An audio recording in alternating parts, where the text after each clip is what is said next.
Hey guys, welcome back to a new amazing video which is about text fields in Jetpack Compose. And simply with the text field we can input text like to send a message or to enter some email or password. In all these text inputs are called text fields in Jetpack Compose. And let's have a look on this app that has this text fields that has of course this hint in this, and then we can enter some text. We can delete it if we want.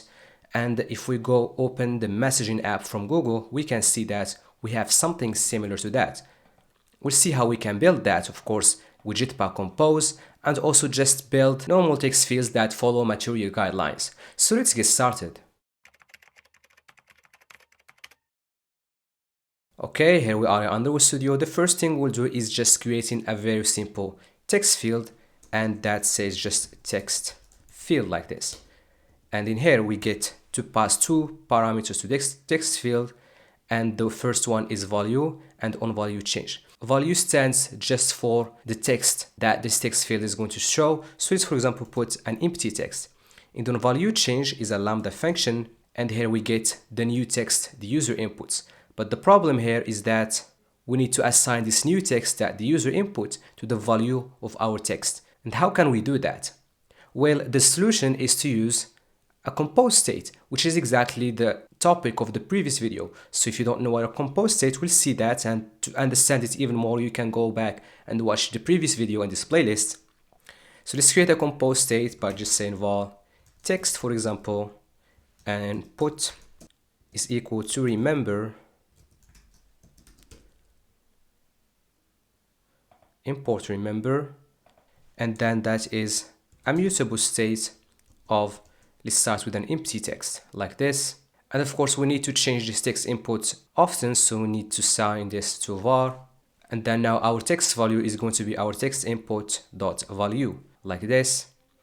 And then when the user enters some text, so we get here the new text, for example, or the new input, that's what we get here.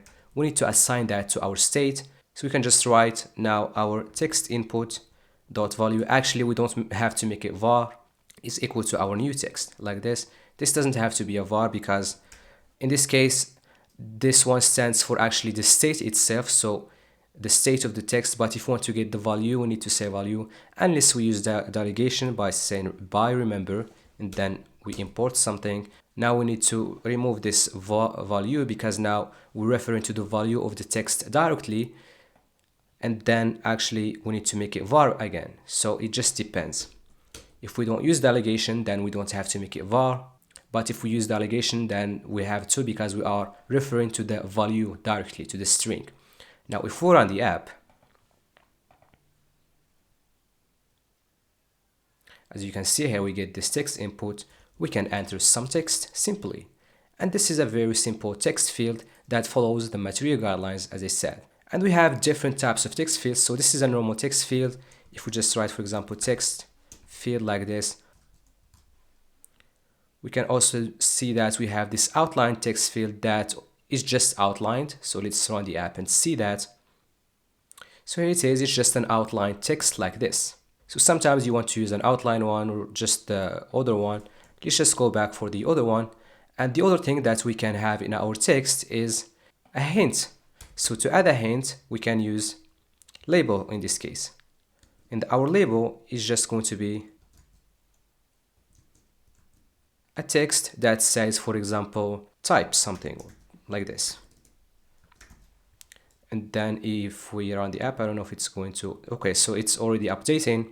So if I want to type something, we get this type here, or this label. We can put this one in capital letter, as you can see.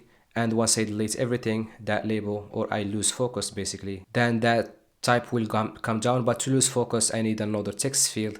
But anyway, so let me just actually restart the app so you can see that. If I'm not typing anything, then this type is already big right here. But once I start typing, it goes up. And of course I can style this one because it's a text, so I can style my label as I want. And this text field has more values.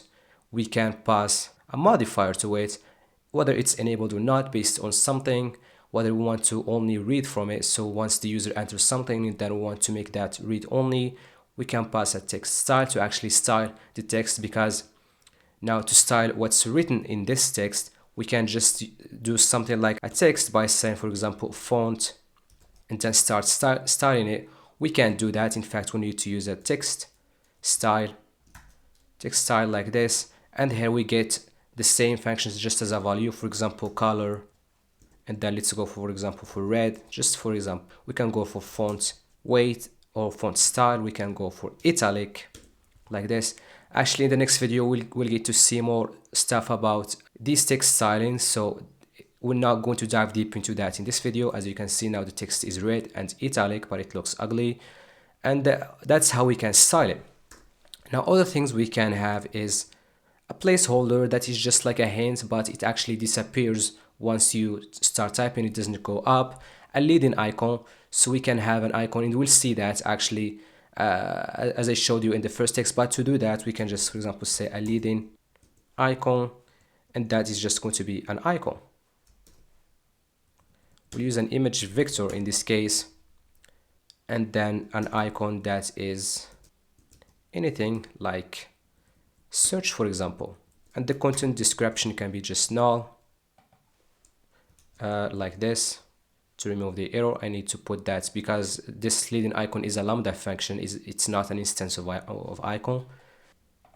And here is actually my leading icon. As you can see, I can also put another icon at the end. It's called trailing icon, and I have a bunch of things like max lines, min lines, is it just a single line, the color of my text field. So we have different things that you can actually experiment and see how they work, but as I said, I'm not going to dive deep into that.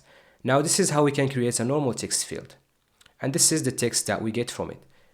The other thing that we have is, just let's delete this, is a basic text field. And the basic text field is simply, I don't need this, is a text field, but it's very basic, that it's only an empty composable that allows you to enter a text. So you need to do everything by yourself. For example, if you need to add a hint, then you need to write the logic for that by yourself. So now let's just pass our value, which is going to be again our text input, and again our own value change. So we need that. And just as we did with the other text, we can write text input is equal to it, or the new input. Now let's run the app and see. So we can't see it, but actually we have a text field. As you can see, here it is. But as I said, it's very basic, and to actually be able to see it, let's pass a modifier to that and give it a background, same material theme dot color scheme dot say primary container, and then let's also give it some size. So fill the max width, and let's also clip it. Give it some rounded corners. So rounded corners shape 50.dp. Import dp, and let's check the emulator. We can now type something right here, but I also need to add some padding to that. So padding, I'm going to add horizontal padding 30.dp, and then padding right after the background, so to actually have some space between the text we're going to type and the edge of my text field. So padding again, let's just go for 16.dp. As you can see, now it's looking a lot better. Great, now let's just actually put this at 20dp only. Now this basic text field is actually very basic, that I can even give a different color to this little cursor that shows me where I am in the text. And to do that, let's just go down here and write cursor brush and pass in a color to that. And to color it, we can just say solid color, and let's, for example, go for material theme dot color scheme dot primary, and let's see that. As you can see, now it's in the primary color. We can also tell it to have only one line by saying max line 1 or single line to true. All of that can make your text field have one line only. And we also want to make this text that we write here a bit better by using a text style, which is exactly what we saw in the other text fields and the outline text field. But first of all, I need to assign this to be text style and pass in a color, material theme dot color scheme dot on background. I actually always use material theme colors, so I don't actually like using hard colors like black, white, or all of that. unless I really need black. But really often I just use material theme colors because they are really accurate and beautiful. I also can give it some font size. Let's say 18.sp. We use sp to give font sizes and dp for normal composables. And if we check that, now our text, or let's actually run the app. Now our text is bigger. But now if we actually check our text field or our basic text field, we no longer have that three-line icon and leading icon. So we need to create those by our own. And let's actually do that, because sometimes you need to create a very custom text field. And to start with that, we're going to use a decoration box. Oops, I'm outside the text field, but actually right here, decoration box. And right here, what I'm getting is actually the text that I've written or I've styled. So this text that I give it this value, and this is its own value change, and its max line, its text style. So all these things that I gave it, I actually get that right here. So if I want to show it or show something else, then I can just do that. And to do that, we can just name this one inner text field. That's what it's called. And let's first add an icon. We'll first need a row because we want to put them next to each other by using a row. And for our row, we're going to just fill the max size.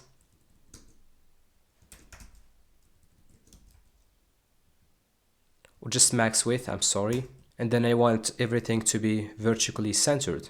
So alignment.center vertically. And let's actually start with an icon, which is going to use an icon of search like this. Content description can be null, and I'm just going to actually duplicate this a second time for the clear icon like this. And if we check our app, but now we want this icon to be at the end. So inside here, we're going to put a box with CY that is going to have a weight of 1f. And if you don't know what weight is, I strongly recommend you to watch my sizing video, in which I covered all this basic sizing, and I also covered columns and rows in that video. And now if we check our app, we can see that now our icon is at the end. Of course, inside our box here, we're going to put our inner text field like this. Now if we run the app, we can type something, but now we can still delete it because we didn't implement that. But of course we can type something, and then we can delete that. Now let's just put two spacers between these.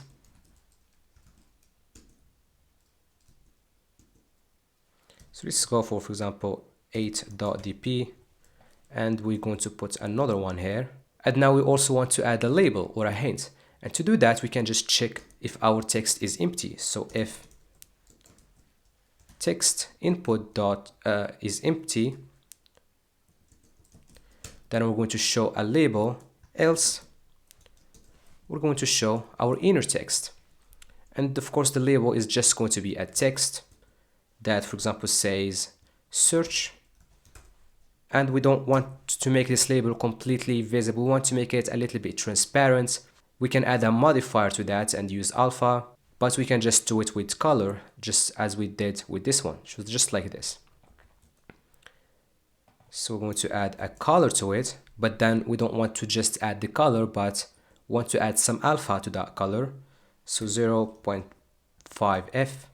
Now if we check the app, we have this little label that disappears once I start typing something and shows again once I stop typing. Now if we want to also see that little brush even if I am not typing, we can just remove this little else right here, and then the brush will always be visible if I'm not typing, as you can see. Now I also want to delete everything when I click on this button or this clear little icon. And to do that, we can just apply a modifier to it.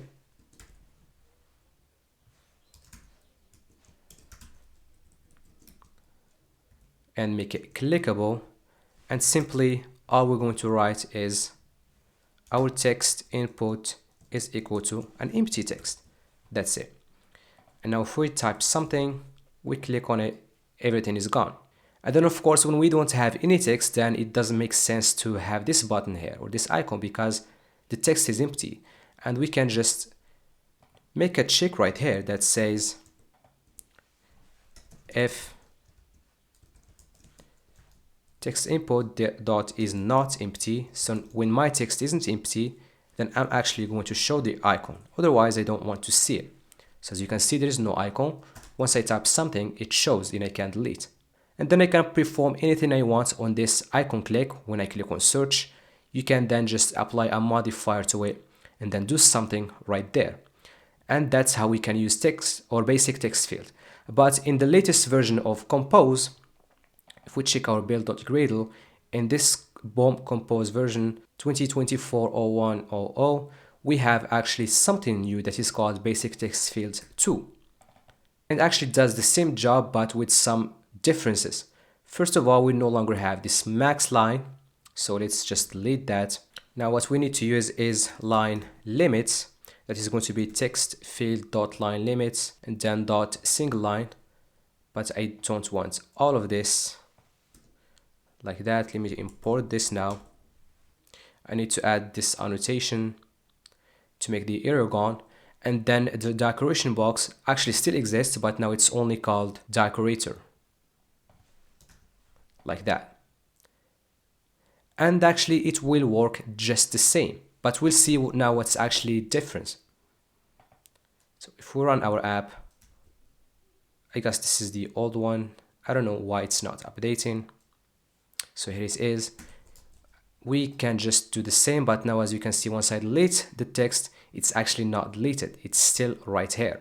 Now to fix that, we don't want to use this normal state anymore because this BasicTextField2 comes with something called TextField state. And to use that one, we can just say, for example, text state, it is equal to remember TextField state, this one.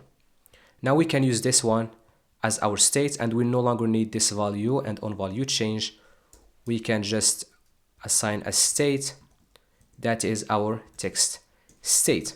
Now this text state will do everything for us, and of course with this text state we can get anything we want, like the text, we can edit that text, we can undo anything, and with this edit we have even more stuff. So this dot we can replace, we can change, we can get the length, we can get everything we want. And I'm not actually going to deep dive into this. You can experiment them if you need to know all of them. But yes, now still we can't actually remove that text. So if I enter something and then I click on the button, I won't still be able to delete it until I use the edit function. So right here, to get the text, now I can use my text state dot text, and that goes for this one as well. But right here, I can't just write something like this because this one's set is private, so I can't change it like this. Now the way to change it is by using the edit, this one, and then this dot replace. Now I want to replace my text from a given index to another index. So the start index and then the end index, and what I want to replace it with. And in my case, I want to replace the entire text to a new text that is empty. In this case, I'm going to start from index 0 until my text state dot text dot length. So until the very last character. And I want to replace that with an empty string. So if I run the app, we should now see that. So let's input something, and then now it's gone, as you can see, by using this BasicTextField2. And I've been actually using this BasicTextField2 lately since I knew about it. And it does have some major differences when it comes to updating, especially when a user inputs something and then another change comes from somewhere else. If you are listening in real time to changes from another device or a backend or something, and then that change comes, then this BasicTextField2 does handle that better, but I'm not going to dive deep into that. Now, one thing to know is that just using the state like this does actually survive configuration changes. So if I type something like this and then I rotate my device, my text is still actually available, it's not gone. but usually we don't want to just have our state like this directly in our screen. We want to use it or put it inside a view model, and right then we can just use a text field state like this, and then put this one directly in our view model. And you don't have to worry about view models if you don't know that yet. You can just learn this and then go watch my videos where I explained configuration changes and view models in details. And actually this is it for this video, in which we learned text field, basic text field, outline text field, in even the new basic text field 2, and the differences it has from the previous basic text field. In the next video, as I said, we'll get to see styling text in even more details. So see you in that video, and bye.